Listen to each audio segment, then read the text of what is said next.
Greetings, travelers. Welcome to Flight School Lesson 2 for the game Guns of Icarus Online.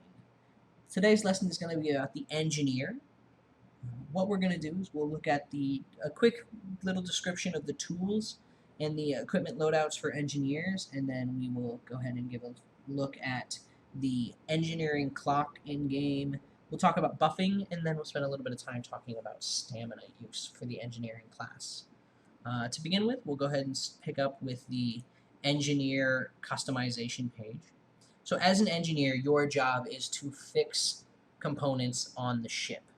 Now it's important to remember that as an engineer, that's not the only thing that you have to do, or the only thing that you can do. You can shoot, you can fly, but your priority will always be to fix items. Or, I'm sorry, I shouldn't say always. You never know. But primarily, your responsibility will be repairing components that are broken on the ship. So to begin with, things to know, as an engineer, you will have 1 piloting equipment, you'll be allowed 3 engineering equipment, and then 1 gunnery equipment or 1 ammo type. As far as the piloting equipment goes, I personally think that you should always go with the spyglass, and we'll talk about spotting in this tutorial as well, but overall it's really the best thing, and unless you're actually on the helm, most of the other tools won't really have a use. Under the engineering equipment, the first thing I want to talk about are the rebuild repair items. So when a component is damaged, it is said that you are repairing it. When something breaks completely, it will be rebuilding, okay? And the tools actually work on those 2 factors differently. So to begin with, the starting item, we're going to talk about the spanner. The spanner is best at rebuilding, and it is worst at repairing. The rubber mallet is the best at repairing, and it is the worst at rebuilding. And then the pipe wrench is actually the in-between. It's decent at both. That's not to say that you shouldn't use the spanner to repair. It's just not what it's best at. And I'll give examples of that a little bit when we get into the actual training demo. And then the other items that I want to talk about are the flame extinguishing items, and then we'll talk about the buff item as well. So as far as flame extinguishing goes, your ship components can actually be started on fire. Whether the enemy team has a flamethrower or is using incendiary ammo to light things on fire, it can happen. The fire extinguisher tool looks like this. Is best at putting out fires. Fires can create stacks up to 20, and the fire extinguisher is best at putting those stacks out and putting out fires. And it does allow for a brief window of a component being immune to fire, which means it cannot start on fire again. The chemical spray actually doesn't have as strong of extinguishing power, so as a component has a lot of fire stacks on it, the chemical spray can only remove 3 of those at a time. However, it does allow a component to be immune to starting on fire for 25 seconds. Okay, and when we look into it, I'll explain this again. But what's important to know is that just because something is immune to fire doesn't mean that it puts the fire out. It just means it can't gain more stacks or start on fire during that period of time. And again, like I said, we'll demonstrate that when we get in. And then the last item is actually the Dynabuff kit, which is the buff tool. And what it does is it actually improves and enhances whatever component you are buffing. So whether it's the hull, it makes it stronger, it allows guns to be stronger, engines to allow you to fly faster, things like that. It is buffing them. And like I said, that will be one of the last things that we go into in today's tutorial. So with that, we'll go ahead and start with our repair rebuilding set. I'll bring that back up. We'll save changes. And then what we're actually going to do is go into the practice tutorial so that we can demonstrate all of this. All right, everyone. Now that we are actually in-game, what we're going to do is use the tutorial to help demonstrate some of these. So we'll begin by creating some damage on the ship. So let's start by talking about what is the engineering compass, or what I call the engineering clock, as it were. So as you come up to a component, you'll see this little circle here in the middle show up. And it shows a cannon because of the type of ammo that this particular weapon has, but that's not the point. But you'll see this little circle And then below that, you'll see these this little health bar beneath it. And so we're going to do a little bit more damage to the ship. There we are. Now the damage actually hit this component. And you've seen that health bar is now halfway down, and it's turned kind of an orangish color. That means this component is damaged, and it needs to be repaired. So we're going to start with the mallet. We'll give it one click, and as you can see, there's that little bit of cycle time that's going around, okay? So when we talked about before that the mallet is best at repairing, the reason it is because it gives the most health back to an item in a rebuild state. The however to that is you saw how long that timer really took. And we'll come up to another example here. We'll come up here to the balloon. You can see it's not very hurt, it's a little hurt. But again, as I hit it, you'll see how long that cooldown clock is. And that's why I call this the engineering clock, is because when something is on cooldown, as you can see, you cannot do anything else to it. So we'll come up to this item over here. And I hit it once, and you can see it still needs another hit. But if I hit it right now, nothing's happening. And it's because that component is on that cooldown. And that's why we refer to it as a clock. And I hit it again, it goes back on cooldown. Again, it's the really long cooldown, so that cooldown's not affected by how little or how much health. It's simply the item that you're using. In this instance, the rubber mallet. So we will come up to another component here. And you can see it's taking a little bit of damage, and we're going to use the spanner. Now, if I hit it with the spanner, you can tell it didn't give it as much health as the mallet did, but you saw how quickly that cooldown was. It's really fast, and that's why this is actually best, not as a repairing item, but actually as a rebuilding, because the efficiency of this item at repairing is not as good as even with the longer cooldown, the mallet just gives back so much health. So we're going to come over here, and this is a broken item, okay? This component has been destroyed, and you now need to rebuild it as an engineer. So that's where you want to use the spanner, and you can see it does a decent chunk of it, and you saw how quick. You can see that there is no cooldown on this. And it doesn't matter what item you're using, on a rebuilt item there is no cooldown. But if I swap over to the mallet, you can see it's a much smaller piece. Sure, there's still no cooldown, but it's not giving it as much health back. And that's because it's not what it's built for. So when you're rebuilding an item, use the spanner. Once, you can see how weak it is, but if I go ahead and hit the mallet, I hit it once and it's full health all the way back up. So again, repairing, mallet, rebuilding, spanner. And this is the pipe wrench. And we talked about how this is the in-between. So you can see on the cooldown, this one needs a little bit of health. It gives it all the health back, and it's a little bit faster of a cooldown. And then same thing over here. You can see it didn't quite give it enough health, as much health as the mallet, but because it is a faster cooldown, it allows it to time all the way out. And then I'm going to go ahead and break again. Okay. You saw the explosion and the smoke up here when this became destroyed. And if you look, once again, as I mentioned, this is the in-between. It's a smaller piece than the spanner will do, but it's a bigger piece than the mallet does. Congratulations.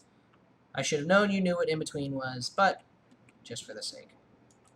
So one of the things that engineers should do to kind of get used to ships is to keep destroying things with that F5 key, run around and hit things.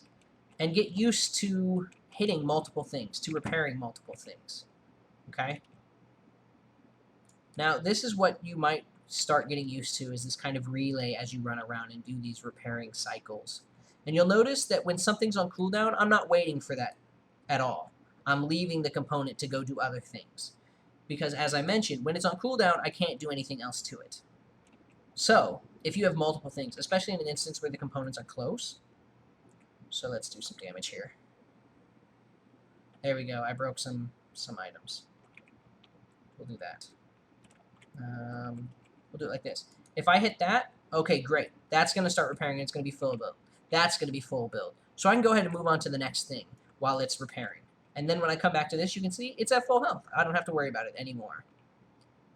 And that's what's really important, is you can repair multiple things at once. Just get that cooldown clock started and go ahead and leave it. Even if it doesn't build it all the way up, if it took so much damage that a mallet hit won't completely repair it, that's okay. Hit it and then start going to something else. And then you can always go back to it and finish it. But when you are rebuilding, you have to stay there and finish. And then as you can tell, I hit it. I know it's going to be full health when that cooldown comes off, so I leave it alone.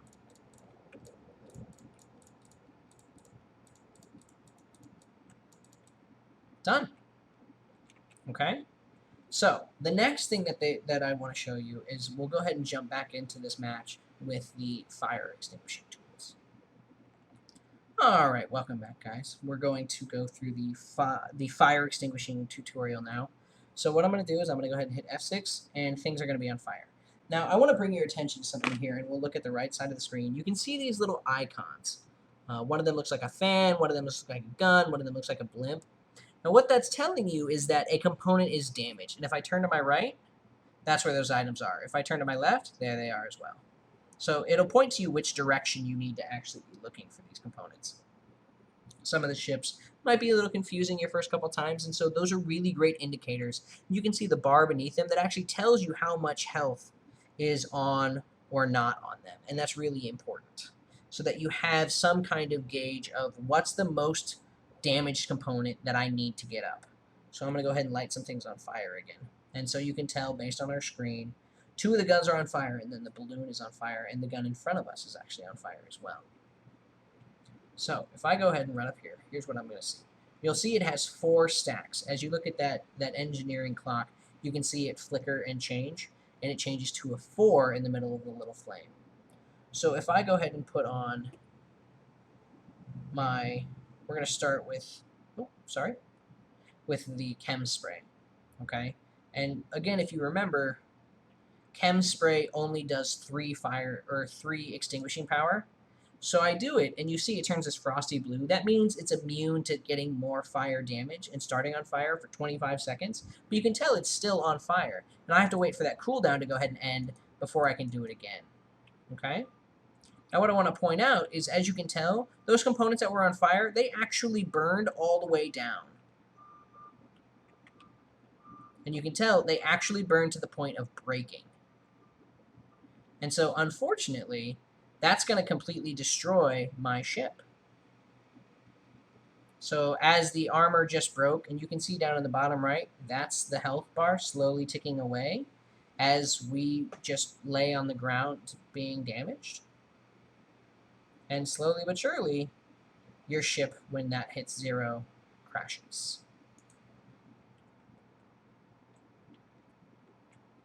So what you just saw is an excellent reason why you need to deal with fires when they happen. So I will go ahead and start us on fire again.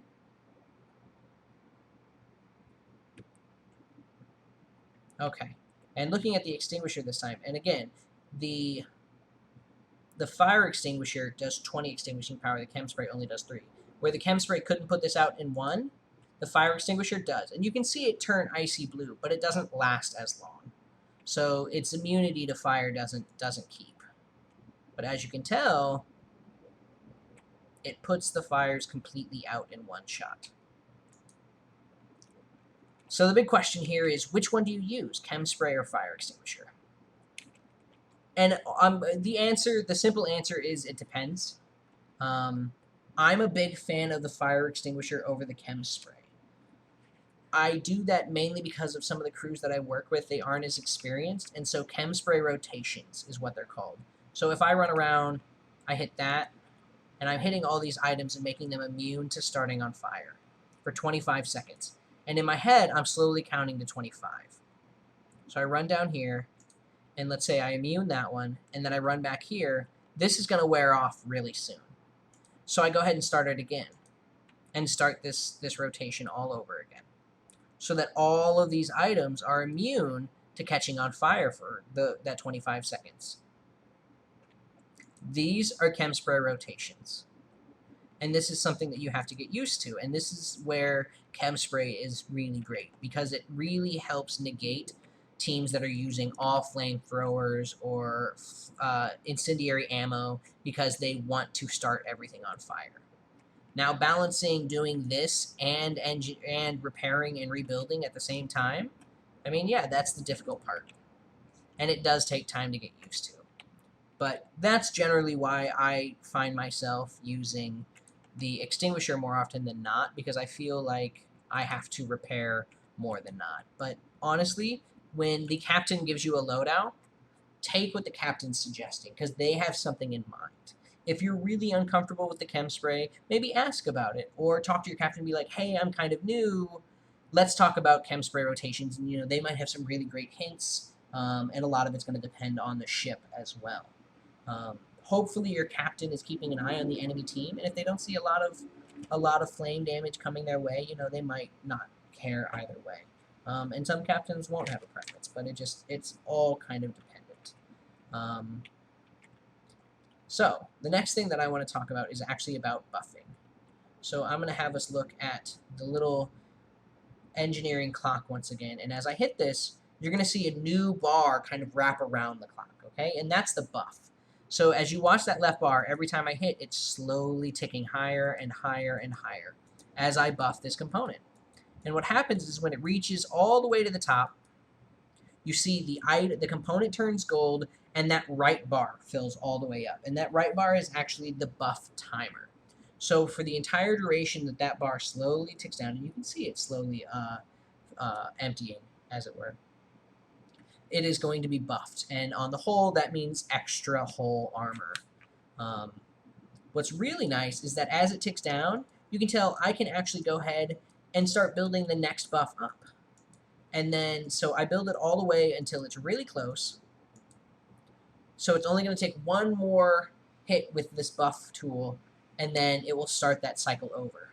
Now, it doesn't matter how long in that buff cycle it is. You can't, like, if the buff lasts 2 minutes, you can't do it twice and then you have a buff for 4 minutes. It will only restart that timer. So every time you completely buff an item, it has 2 minutes of buff from that point. And so what I mean when I say I'm storing it is if I hit that and store it there, I buff this gun up. And so it's one hit away, and boom, this one's up, and it's buffed. And then if I run back here, I hit this, and then this one is buffed. It's a really nice way to, if you have the time before you get into combat, get everything buffed up, and then you can just run around and hit everything once, and then your ship has a whole lot of extra assets. Extra speed, extra damage on guns, extra hull armor, things like that. And so that's one of the best things. The other nice thing that I want to point out is that if I put this on cooldown, you can see even when it's on cooldown, I can actually buff it. The cooldown does not impact buffing. Okay? So if I'm trying to repair the whole armor, I can put it on a repair cooldown with the mallet so that it gets full health, but then I can go back to buffing it. And that's really important as a buff NG. And you'll hear that phrase thrown around. A buff NG is an engineer who takes the buff tool, whose primary focus isn't going to be repairing, it's actually going to be buffing and then repairing when it's really needed. Or when he has everything buffed already. I mean, it's all the juggle that you'll get used to the more you play. But it's important to know that difference. And then the last thing that I wanted to talk about is actually stamina. So on the bottom right side, right above where we talked about that whole health, you can see this little gas gauge. And what that is that is your stamina. Now, each class uses stamina differently. On an engineer, it's really great. It allows you to run faster and jump higher. As you can tell, I just completely jumped off the ship. Now, the way that you actually get stamina back, because obviously you can see as I was using it, it was draining it. Now, as an engineer, you get it back by repairing and rebuilding, and then it slowly ticks up over time. It's different for each class. It allows each class to do different things, and it actually refills based on different things. So as a gunner, it will refill based on destroying components on the other ship, and things like that. But it's a really great tool to allow you, especially as you're running around the ship. Like if I'm back here repairing, then all of a sudden our hull goes down and I need to get there quickly, I can just run right there with stamina and boom, I'm there. For keyboard and mouse users, it defaults to the left shift. For those few people who are using a joystick, it's important to know it doesn't have an auto assign for joysticks, so you'll have to manually go into your settings and bind it to something. Just an important little tidbit to keep in mind. So that's pretty much it for the engineer, everybody. Again, if you have any questions, feel free to like, subscribe, comment, or catch me in game. So once again, guys, I just want to say thank you. Hopefully this really helps those newer players or those aspiring engineers out there to give you kind of a basic understanding of the engineering class. Obviously, as you can tell, there's actually a lot of small details that you can really get into the weeds about. So definitely, if you have questions, hit up those resources, like I said. But most importantly, get into the games and start experimenting. Ask questions of those crew members and find people to learn from. Honestly, the more you play, the better you will get, and the more it will all make sense. I absolutely promise. Anyway, thanks again, guys, and enjoy those skies.